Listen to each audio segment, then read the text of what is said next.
Finalizamos hoy con esta sección del libro de Hechos de los Apóstoles acerca de la conversión de Saulo. Y vamos a comenzar leyendo el capítulo 9, versículos del 20 al 31. Dice así la palabra de Dios.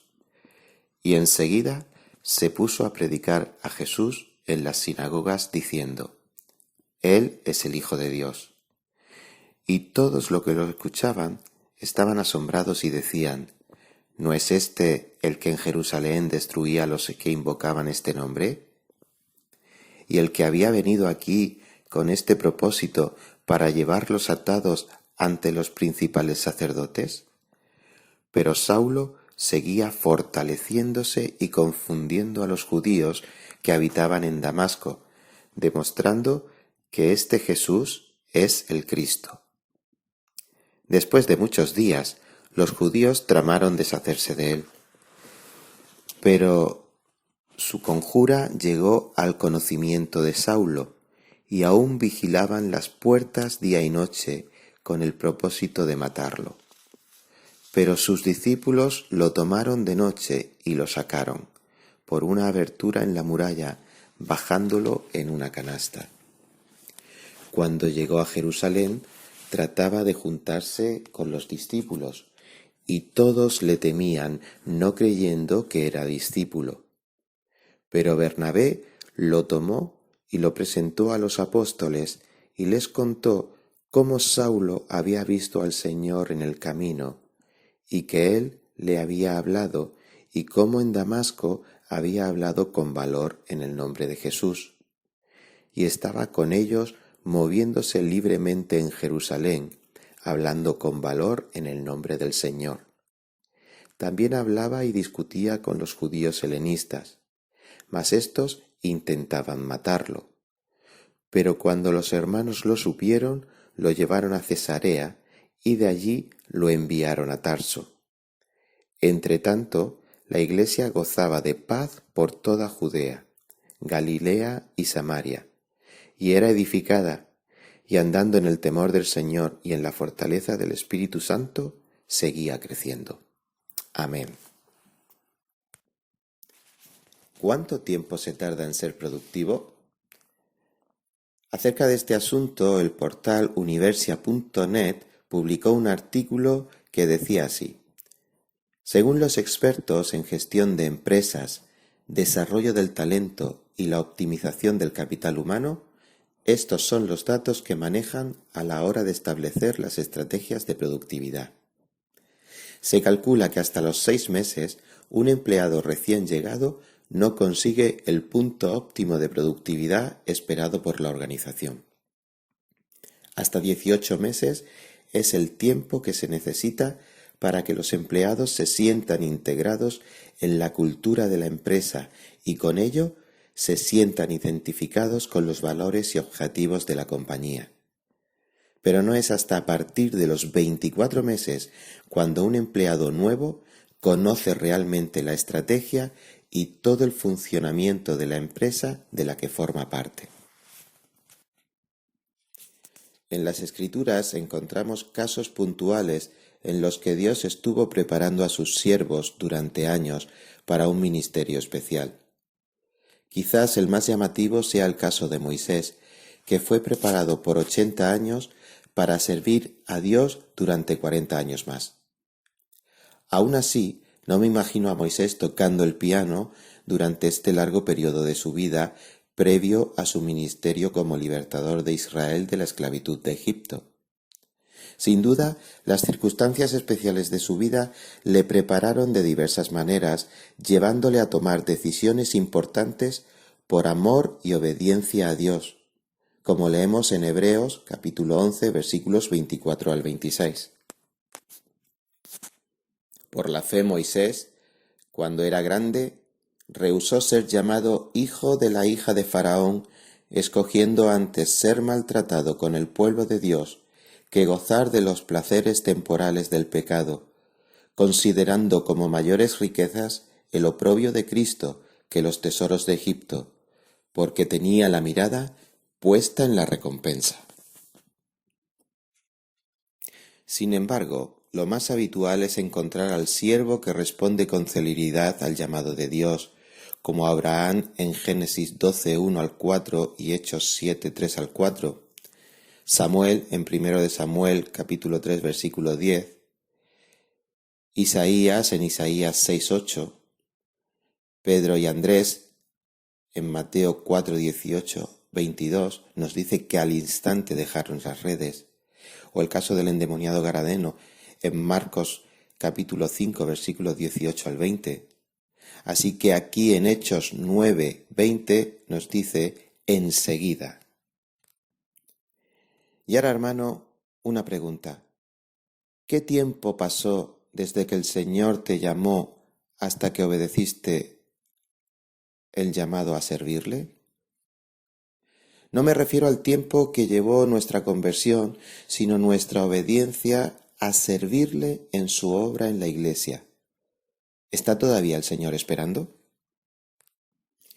Es por esto que tras la argumentación que hace Pablo durante los primeros 11 capítulos del libro de Romanos, cuando llegamos al capítulo 12, versículo 1, él tiene que decir: por consiguiente, hermanos, os ruego por las misericordias de Dios, que presentéis vuestros cuerpos como sacrificio vivo y santo, aceptable a Dios, que es vuestro culto racional. La finalidad es para capacitar a los santos para la obra del ministerio, para la edificación del cuerpo de Cristo, hasta que todos lleguemos a la unidad de la fe y del conocimiento pleno del Hijo de Dios, a la condición de un hombre maduro, a la medida de la estatura de la plenitud de Cristo. Efesios 4, 12 al 13. Así que, hermano, no te quedes abajo, sube, ponte en marcha.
Leemos en Gálatas capítulo 1 versículo 23, sino que sólo oían decir: el que en otro tiempo nos perseguía, ahora predica la fe que en otro tiempo quería destruir, y glorificaban a Dios por causa de mí. El punto central de la predicación de Saulo era Jesús, el Hijo de Dios, versículo 20.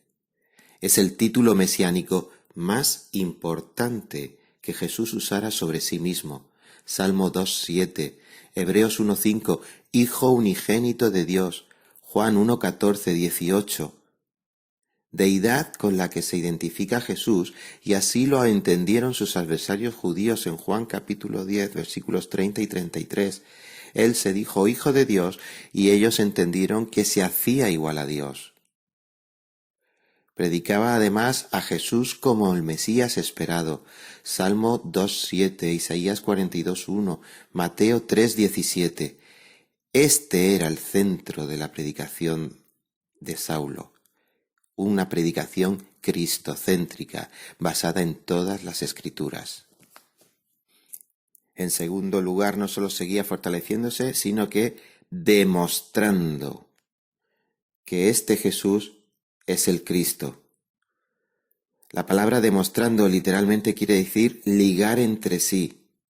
Es decir, que la gran preparación de Saulo, con la asistencia del Espíritu Santo, hizo posible que su argumentación estuviera sólidamente basada en las escrituras del Antiguo Testamento, para demostrar, para ligar entre sí todas las escrituras y decir que esas escrituras decían que Jesús es el Cristo, es decir, el Mesías. Por eso Pablo, en uno de los relatos de su conversión, en el capítulo 26 del libro de los Hechos, tiene que decir que así que habiendo recibido ayuda de Dios, continúo hasta este día testificando tanto a pequeños como a grandes, no declarando más que lo que los profetas y Moisés dijeron que sucedería, que el Cristo había de padecer y que por motivo de su resurrección de entre los muertos, él debía de ser el primero en proclamar luz tanto al pueblo judío como a los gentiles. Y esto nos recuerda a lo mejor ese pasaje de Lucas 24-27, cuando el Señor, mostrando a través de todas las escrituras a los discípulos de Emaús, les mostró que Él era el Cristo. Así que el fin de todas nuestras palabras, hermanos, debe de ser Juan 20:31, a fin de demostrar que Jesús es el Cristo. Ese es el propósito de toda la palabra de predicación que digamos desde nuestra boca o desde este púlpito o desde cualquier lugar en el que nos demanden razón de la fe que hay en nosotros. Vamos ahora con los versículos del 23 al 25, que podríamos titular El tiempo vuela. Y es que comienza este pasaje con la locución adverbial temporal después de muchos días. Lucas está haciendo referencia a un periodo indeterminado de 2 o 3 años, que se identifica en Gálatas 1, 17 al 18. Ni subí a Jerusalén a los que eran apóstoles antes que yo, sino que fui a Arabia y volví de nuevo a Damasco. Entonces, 3 años después, subí a Jerusalén. Esto significa que su estancia en Damasco constó al menos de 2 fases, con un período desconocido en Arabia que algunos eruditos relacionan con la experiencia de 2 de Corintios capítulo 12 versículos de 2 al 4, cuando el Señor le da la visión de ir hasta el tercer cielo. La verdad es que su ministerio en Damasco despertó la ira de sus adversarios, pero al mismo tiempo llevó fruto, como leemos en el versículo 25. Nuestra versión Reina Valera no lo traduce así, pero vemos en la versión Biblia de las Américas que se traduce: pero sus discípulos lo tomaron de noche, es decir, ya había creyentes en Damasco que se consideraban discípulos de la predicación de Pablo. Así que lo sacaron por una abertura de la muralla, bajándolo en una canasta. Qué bueno que a pesar de las persecuciones, el Evangelio de Cristo siempre lleva fruto. Y son estos detalles de la palabra que la enriquecen mucho cuando la leemos y la estudiamos con atención. Así que Pablo llega a Jerusalén y como leemos en los versículos 26 al 29. En Gálatas 1, 18 y 19, Pablo describe de manera sucinta su breve estancia en Jerusalén, mientras que en nuestro texto se puede observar algunos detalles precisos. En primer lugar, y todos le temían, leemos en el versículo 16. Como no podía ser de otra manera, los cristianos en Jerusalén recordaban al Saulo perseguidor de Hechos 7:58, capítulo 8, versículo 1, capítulo 22, versículo 20, capítulo 26, versículo 10. ¿Era Pablo un converso verdadero o acaso no sería un infiltrado que pretendía desestabilizar a la iglesia naciente? Por eso, todos le temían. Menos mal que en el versículo 27 tenemos a un hijo de Dios, el hijo de consolación. Pero Bernabé, el hijo de consolación, tomó la iniciativa y con esta acción nos enseña a estar en la iglesia no solo para lo fácil y lo agradable. A veces hemos de arriesgar. En este caso, Saulo no solo tiene el aval o la recomendación de Bernabé, sino que su testimonio personal acreditaba el testimonio de Bernabé. Como leemos en Mateo 7, 15 al 20, por sus frutos los conoceréis. O Santiago 3, del 9 al 12, una fuente salada no puede producir agua dulce. El agua que estaba produciendo Saulo era agua dulce y Bernabé podía avalar y podía recomendar a Saulo por su testimonio. ¿Qué fruto estamos produciendo? ¿Qué agua mana de nosotros? ¿Qué pueden decir los demás acerca de nosotros? ¿Es un buen fruto? ¿Es agua dulce? Piénsalo, hermano. Qué hermoso es ver cómo la reconciliación de Damasco se repite en Jerusalén. Y estaban con ellos moviéndose libremente en Jerusalén, hablando con valor en el nombre del Señor. Pero también se produce lo mismo que en Damasco, la persecución, los peligros de Damasco que se repiten en Jerusalén. Versículo 29. Ya lo decíamos la semana pasada, lo normal en el pueblo de Dios no es lo bien que estamos aquí por su misericordia. Lo normal en el pueblo de Dios es la persecución, es el hostigamiento, es el rechazo. Hermanos, esto es lo que dijo el Señor Jesucristo. Y aquí tenemos un versículo, el 30, que podríamos titular como el regreso al hogar familiar. Pero cuando los hermanos lo supieron, lo llevaron a Cesarea y de allí lo enviaron a Tarso.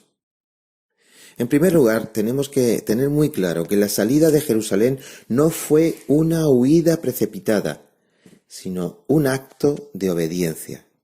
Fue la voluntad soberana de Dios ordenando sus tiempos.